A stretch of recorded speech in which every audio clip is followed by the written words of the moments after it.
శ్రీమాత్రే నమః. ఈరోజు 28వ శ్లోకం. అంతకంటే ముందు ఒకసారి 27వ శ్లోకాన్ని చెప్పుకుందాం.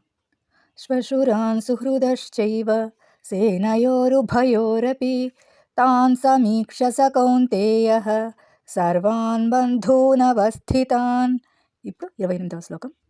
కృపయా పరయావిష్టః విషీదన్నిదమబ్రవీత్ దృష్ట్వేమం స్వజనం కృష్ణ యుయుత్సుం సముపస్థితం. కృపయ అంటే కారుణ్యము, పరయ అంటే భావం, విష్ట అంటే ఉప్పొంగినవాడే, విషీదన్ నిదమబ్రవీత్ తీవ్ర విచారంతో ఈ విధంగా పలికెను.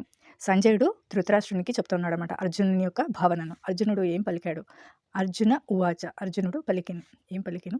దృష్ట్వేమం, ఈ యొక్క సొంత బంధువులను చూశాక, స్వజనం అంటే సొంత బంధువులను చూశాక, కృష్ణ ఓ కృష్ణ, యుయుత్సుం సముపస్థితం, యుయుత్సం అంటే యుద్ధానికి ఉత్సాహంతో వచ్చినారు కదా, సొంత బంధువులు సమావేశమై ఉన్నారు, వాళ్ళందరినీ చూసిన తర్వాత అనేసి ఈ శ్లోకం యొక్క అర్థం.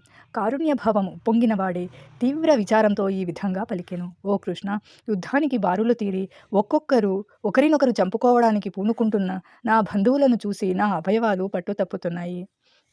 ఈ భావన అర్జునుని కలగడానికి కారణం బంధువుల పట్ల అనురాగం అనేది మనము ఈ శరీరమే అన్న భావన వల్ల వచ్చే భౌతిక ఉద్వేగం.